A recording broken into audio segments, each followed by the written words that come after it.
تھا وہ یہ تھا کہ جس وقت بندے کی روح نکل جائے گی تو پھر اس کے قریب کے لوگوں کو کیا کرنا ہے۔ اس میں سے جو پہلی بات ابھی بتائی تھی کہ وقت کافی ہو گیا، جو پہلی بات بتائی گئی وہ تھی کہ اگر قریب کے لوگوں نے اس کی زبان سے کلمہ نہیں سنا تو وہ ہرگز بھی اس کے اوپر کفر کی بات نہ کرے، یہ نہ کہے کہ اس نے کلمہ نہیں پڑھا تو شاید یہ کافر گیا ہے یا بے ایمان گیا ہے، نہیں، بلکہ ایسا ہرگز بھی نہ کہے، خاموشی اختیار کر لے، اس لیے کہ ممکن ہے کہ موت کی سختی کی وجہ سے اس کی زبان کے اوپر کلمہ جاری نہیں ہوا، کیونکہ یہ وہ لمحہ ہے جس وقت انسان کی عقل بھی جاتی رہتی ہے، بے ہوشی کی کیفیت طاری ہو جاتی ہے،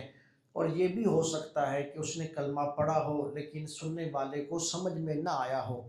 تو ایسی حالت کے اندر الفاظ جو زبان سے ادا ہو رہے ہوتے ہیں وہ بھی واضح اور صاف نہیں ہو رہے ہوتے، تو ہرگز بھی کسی صورت کے اندر بھی یہ بات نہ کرے کہ اس کی زبان سے کلمہ جاری نہیں ہوا تو شاید جو ہے وہ یہ اس دنیا سے بے ایمان گیا ہے، نہیں، ایسا ہرگز بھی نہ کہے۔ اس کے نماز جنازہ، تجہیز و تکفین سب کچھ اسی طرح ہی ہوگی جس طرح ایک مسلمان کی ہوتی ہے، اور آخری لمحے کا صرف اللہ کو پتہ ہے کہ نہ جانے اس آخری لمحے اس نے زبان سے کلمہ طیبہ ادا کیا ہو اور سننے والوں نے نہ سنا ہو، لہٰذا اس معاملے کے اوپر ہرگز بھی گفتگو نہیں ہونی چاہیے، خاموشی اختیار کر لینی چاہیے۔ ہاں، اگر کسی نے دیکھا ہے، سنا ہے واضح طور کے اوپر کہ اس نے کلمہ پڑھا ہے یا اس کے جسم سے خوشبو آئی ہے یا اس کے کمرے میں سے خوشبو آئی ہے، اس چیز کا چرچا یا یہ چیز لوگوں کو، دوستوں کو بتانی چاہیے، یہ چیز نہیں بتانی چاہیے کہ میں نے اس کی زبان سے کلمہ نہیں سنا یا اس طرح کی کوئی باتیں۔ تو یہ پہلی بات ہے۔ دوسری بات یہ ہے کہ جس وقت انسان کی روح نکل جاتی ہے تو کریم آقا علیہ السلام کی روایات میں سے ملتا ہے کہ جیسے ہی انسان کی روح نکلتی ہے بالکل ہی اسی طرح اس کی نظر بھی نکل جاتی ہے۔ جس وقت انسان آخری لمحے دیکھ رہا ہوتا ہے، جس وقت روح کے نکلنے کا وقت ہے، انسان کی نظریں وہیں پہ جم جاتی ہیں اور روح کے ساتھ بندے کی نظر بھی بندے کے ساتھ ہی چلی جاتی ہے، اس وقت آنکھوں میں نور نہیں رہتا، تو جس جگہ کے اوپر انسان کے ڈیلے دیکھتے رہے ہوتے ہیں اسی جگہ کے اوپر جم جاتے ہیں، تو اسی لیے آپ نے ارشاد فرمایا کہ جس وقت روح نکل جائے تو نظر نکل جاتی ہے اور آنکھیں کھلی کی کھلی رہ جاتی ہیں، تو حضور نے ارشاد فرمایا کہ اس وقت آنکھوں کے اوپر ہاتھ پھیر دیا کرو اور آنکھیں بند کر دیا کرو، اور جو انسان آنکھوں کے اوپر ہاتھ پھیرے گا، آنکھیں بند کرے گا، وہ یہ کلمات ادا کرے گا کہ بسم اللہ وعلی ملت رسول اللہ۔ دعا اس سے زیادہ ہے لیکن اتنے بھی کلمات یاد ہو جائیں تو وہ بہت اچھا ہے کہ بسم اللہ وعلی ملت رسول اللہ، کہ اللہ کے نام کے ساتھ اور رسول اللہ کی ملت کے اوپر، اور جو مکمل دعا ہے وہ یہ ہے بسم اللہ وعلی ملت رسول اللہ، اللہم یسر علیہ امرہ، اے اللہ اس کا معاملہ آسان فرما، وساخل علیہ ما بعدہ، اس کے جو بعد والے معاملے ہیں وہ بھی آسان فرما، واسعد بلقائک، اے میرے پروردگار عالم اس کو اپنی ملاقات کا شرف عطا فرما، واجعل ما خرج الیہ خیرا ممن خرج عنہ، اے اللہ جس دنیا سے نکل کر وہ اگلے جہان میں آیا ہے اس کا اگلا جہان جو ہے خیر کا عطا فرما۔ یہ سارے اگر عربی میں کوئی نہیں پڑھ سکتا تو پنجابی میں پڑھ لے، اردو میں پڑھ لے، اگر عربی میں اس کو یاد نہیں بھی ہوتا، لیکن کم از کم اتنا آنا چاہیے کہ چہرے کے اوپر جب ہاتھ پھیریں گے، آنکھیں بند کریں گے، اس وقت یہ الفاظ ادا کرے بسم اللہ وعلی ملت رسول اللہ صلی اللہ علیہ وآلہ وسلم۔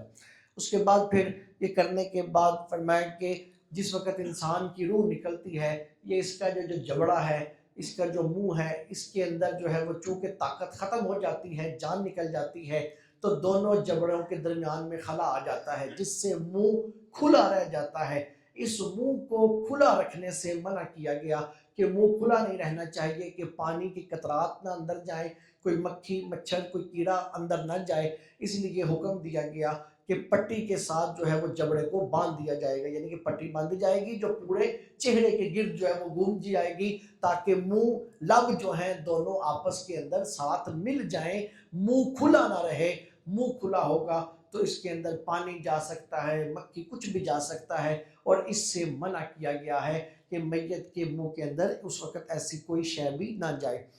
پھر اس کے بعد پھر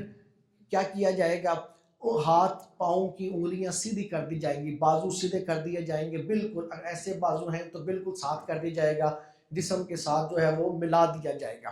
اور یہ بھی لکھا ہے کہ یہ وہ کام کرے، یہ کام وہ شخص کرے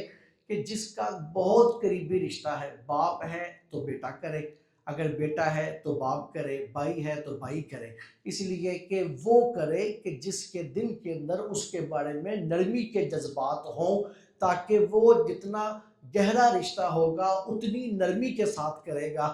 اس کے ساتھ میت کے ساتھ سختی کرنے سے، جبر کرنے سے منع کیا گیا ہے، تو لہٰذا یہ کام وہ کرے جس کا بہت قریبی رشتہ ہے، ماں فوت ہوئی ہے تو بیٹی کرے،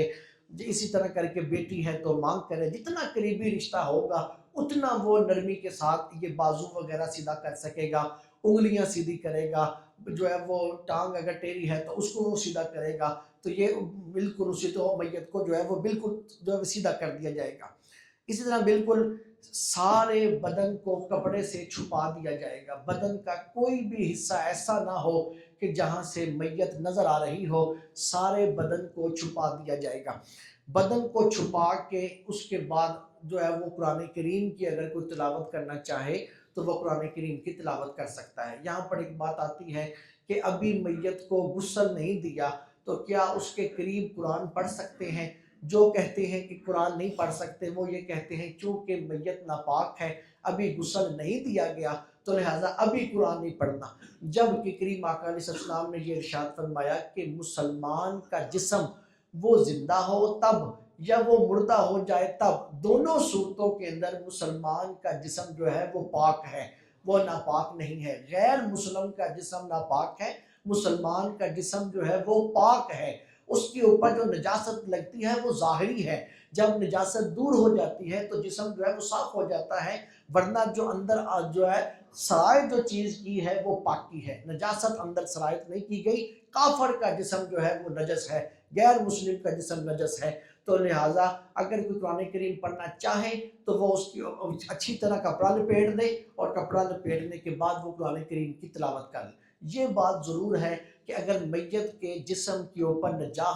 نجاست ظاہر نظر آ رہی ہے، اس وقت نجاست کو دور کر لیں، اس کے قریب قرآن نہ کریں، کیونکہ اس وجہ سے کہ جس وقت موت کی سختی آتی ہے تو اس وقت ایسا ہو جاتا ہے کہ بندے کا پیشاب نکل جاتا ہے، کیونکہ یہ اس قدر سختی ہے کہ انسان کے پیشاب کے نکلنے کی خبر نہیں ہوتی۔ اگر تو نجاست ظاہراً نظر آ رہی ہے اسے صاف کر دیا جائے، اگر نجاست ظاہراً نظر نہیں آ رہی تو اس کو کپڑا لپیٹ کے اس کے قریب اگر کوئی قرآن پڑھنا چاہے تو اس کو قرآن کریم پڑھنے دینا چاہیے، تاکہ وہ قرآن کریم پڑھتا رہے، جب غسل کا وقت آئے گا تو غسل ہو جائے گا، اس سے پہلے پہلے وہ قرآن کریم پڑھتا رہے۔ اس کے بعد پھر پیٹ پھول جاتا ہے تو پیٹ کے اوپر لوہا یا گیلی مٹی یا کوئی باری چیز رکھے، مگر اتنی باری نہ ہو جو ضرورت سے زائد ہو جائے اور میت کے لیے تکلیف کا باعث ہو۔ ایسا کرنے کا کیوں حکم دیا گیا؟ تاکہ پیٹ پھولے نہ اور یہ مزید کسی تکلیف کا باعث نہ بنے، تو کوئی نہ کوئی باری چیز پیٹ کے اوپر رکھ کے پیٹ کے پھولنے سے روکا جا سکے، اتنی کو ہو کہ جو اس کی تکلیف کا باعث نہ بنے اور میت کے لیے بھی آسانی رہے۔ چارپائی کو ایسی چارپائی کا انتخاب کیا جائے جو زمین سے 2 فٹ کے فاصلے کے اوپر ہو، بالکل زمین کے ساتھ نہ لگ رہی ہو، کہ اس کی جو سل ہے وہ میت کو محسوس ہوتی رہے، تو چارپائی تھوڑی بلندی کی طرف ہونی چاہیے، 1.5 فٹ 2 فٹ تک کا اس کا زمین سے فاصلہ ہونا چاہیے، نمی کے قریب بھی نہیں ہونا چاہیے۔ پھر اس کے بعد پھر ایک بات آتی ہے اور بڑی اہم ترین بات ہے، یہ سارے کام مکمل کرنے کے بعد پھر آگے کام کیا کرنا ہے۔ یہ سارے کام مکمل ہو گئے کہ جبڑا بھی باندھ دیا، آنکھیں بھی بند ہو گئی، اس کے بعد اس کے پیٹ کے اوپر جو ہے وہ کوئی باری چیز بھی رکھ دی، ہاتھ پاؤں کی انگلیاں سیدھی بھی ہوگی، سارے بدن کو چھپا بھی دیا۔ اب جو کرنے والا کام ہے وہ یہ ہے کہ یہ پتہ کروایا جائے گا، اس کے ورثاء سے پوچھا جائے گا کہ اس کے اوپر کوئی قرض تو نہیں ہے، اگر قرض ہے تو سب سے پہلے کرنے والوں میں اگلے کاموں میں یہ ہے کہ قرض کی ادائیگی کا جلدی سے جلدی بندوبست کیا جائے گا، اس لیے کہ حضور نے ارشاد فرمایا کہ میت اپنے قرض کے اندر مقید رہتی ہے، اس کی روح اس کے جسم سے تو نکل جاتی ہے لیکن آسمان میں داخل نہیں ہوتی جب تک اس کا قرض ادا نہیں کیا جاتا۔ اسی لیے قرآن مجید فرقان حمید کی جو سب سے بڑی آیت ہے، یا ایھا الذین آمنوا اذا تداینتم بدین الی اجل مسمی فاکتبوا، اس کے اندر یہی بات سکھائی گئی کہ کسی کے ساتھ لین دین کرو تو لکھ لیا کرو، اپنے عزیز و اقارب کو، اپنی بیوی کو بتا دیا کرو کہ میں نے فلاں آدمی کے کوئی پیسے دینے ہیں، اس لیے کہ یہ قرض ایک ایسی چیز ہے جو شہید کو بھی معاف نہیں ہے۔ شہید کا رتبہ کوئی تھوڑا تو نہیں کہ یہاں اس کی جو ہے وہ جان نکلتی ہے، خون کا پہلا قطرہ زمین پہ نہیں آتا، اللہ اس کو اپنا دیدار عطا کر دیتا ہے، لیکن اس شہید نے بھی اگر کسی کے پیسے دینے ہوئے تو اس کو بھی روک لیا جائے گا اور قرض کی ادائیگی کروائی جائے گی، یہاں تک قرض کا حکم ہے۔ تو میرے دوستو، اس چیز کا انسان کو دنیا کے اندر رہتے ہوئے یہ خیال کرنا چاہیے کہ کسی کا کوئی لینے دینے کا معاملہ ہے تو بتا دینا چاہیے، کہیں لکھ لینا چاہیے تاکہ پیچھے کے لوگ اس کے قرض کی ادائیگی کر دیں۔ یہاں پر کریم آقا علیہ السلام اس وقت تک جنازے کے احکامات نہ دیتے جس وقت تک کوئی جو ہے مقروض کا، جس نے جو قرض دینا ہے، اس کا کوئی والی وارث نہ بن جاتا، اور قربان جائیں اپنے آقا و مولا پہ، جب کوئی کسی کا والی وارث نہیں بنتا تھا حضور خود اس کے وارث بن جایا کرتے تھے۔ تو سامعین محترم، یہ انسان کے قریب کے لوگوں کو چاہیے کہ اس کے قرضے کی ادائیگی یہیں پر ہی کر دے، قرض کی ادائیگی پوچھ کے اس کے قرض کو ادا کیا جائے۔ اس کے بعد پھر بات آ جاتی ہے اس چیز کی، غسل اور کفن دفن میں کتنی تاخیر کرنی چاہیے۔ ہم لوگ جو ہیں وہ فجر کے وقت کسی کی فوتگی ہوئی ہے تو وہ عشاء کا انتظار کریں گے، مغرب کا انتظار کریں گے یا اس سے آگے کا انتظار کریں گے، اور بسا اوقات اگر خدا نخواستہ یہ فوتگی بیرون ملک میں ہو جائے تو یہ انتظار 2 3 اور 15 دنوں پر بھی چلا جاتا ہے۔ حضور علیہ السلام اپنے غلام کا پتہ لینے کے لیے گئے جن کا نام تھا طلحہ بن برہ،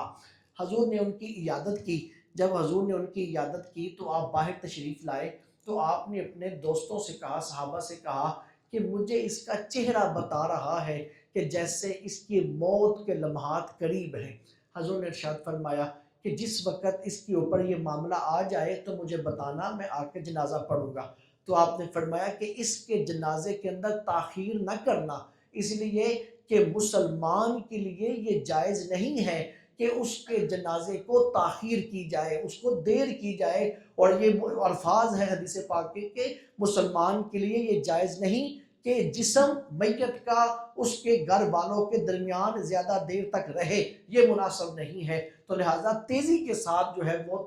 جو اس کے سارے انتظامات کرنا چاہیے۔ آپ دیکھیں صحابہ کرام سمندروں کے جزیروں میں ان کی شہادتیں ہوئیں، لیکن یہ نہیں کیا گیا کہ وہ واپس لائے گئے، بلکہ جہاں جہاں وہ شہید ہوئے وہیں وہیں پہ ان کے مزار بن گئے۔ تو اس معاملے کے اندر تاخیر نہیں کرنی چاہیے۔ حضور نے یہ بھی ارشاد فرمایا کہ ہم نہیں دیکھتے، یعنی کہ ہم انسان، حضور نے فرمایا کریم آقا کی آنکھیں دیکھ رہی ہیں، آپ نے فرمایا میت دیکھتی ہے، در و دیوار دیکھتے ہیں، جنات دیکھتے ہیں، جو کچھ میت دیکھ رہی ہوتی ہے اپنے ٹھکانے کو، وہ اس بات پہ بے چین رہتی ہے کہ مجھے اگلی منزل تک پہنچا دیا جائے۔ تو ہم تاخیر کر کے اس کو جو ہے وہ تکلیف دیتے ہیں۔ لہذا کوئی بیرون ملک میں بھی ہے تو اسے بھی چاہیے، اگرچہ ولی کو یہ اختیار دیا گیا ہے کہ ولی کہے کہ میرا انتظار کیا جائے تو انتظار کیا جا سکتا ہے، لیکن اس کو بھی یہ چاہیے کہ اپنے کسی عزیز کو یا کسی کو اس طرح انتظار نہ کروائے، بلکہ اسے چاہیے کہ وہ اجازت دے دے،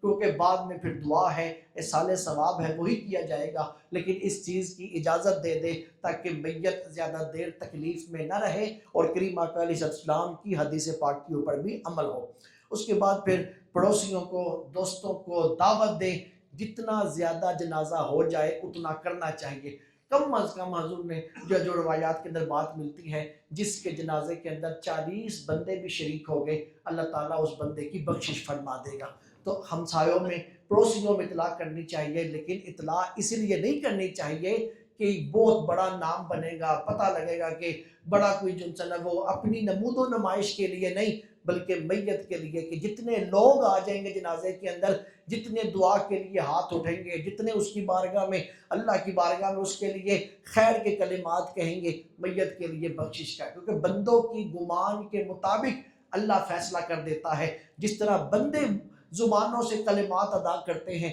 اللہ اسی طرح ہی فیصلہ کر دیتا ہے۔ تو جتنے لوگ شریک ہو جائیں جنازے کے لیے، میت کے لیے، اتنی ہی آسانی ہے۔ اس لیے جنازے کا اعلان کرنا چاہیے، نہ کہ اس لیے کہ اپنی نمود و نمائش ہو۔ سامعین محترم، اور اس کے بعد پھر آتی ہے بات، اگر ناگہانی موت ہو جائے، اچانک موت ہو جائے، تو اس کی تصدیق کرنی بہت لازم ہے۔ یہ بھی بات آتی ہے کہ بس اوقات انسان کوما کے اندر ہوتا ہے اور انسان جو ہے وہ بغیر، لیکن چونکہ اب تو یہ بہت سارے جدید طریقے اس طرح کے آگے ہیں کہ جس سے تصدیق کر کے پھر اگلے جو ہے وہ معاملات کیے جاتے ہیں۔ یہ تھی باتیں عام روٹین کی، جو عام طور پہ باتیں ہو جاتی ہیں۔ اگر کوئی ایسا واقعہ دیکھیں کہ جو روٹین سے ہٹ کے ہو، تو اس کے بارے میں ضرور معلومات لے لینی چاہیے اور اس کے مطابق عمل کرنا چاہیے۔ جس طرح مثال کے طور پر عورت فوت ہوئی ہے، تو اس کے پیٹ کے اندر بچہ تھا اور وہ بچہ اب زندہ ہے، اب اس کے بارے میں کیا کیا جائے؟ یہ وہ چیز ہے جو روٹین کے ہٹ کے ہو جاتی ہے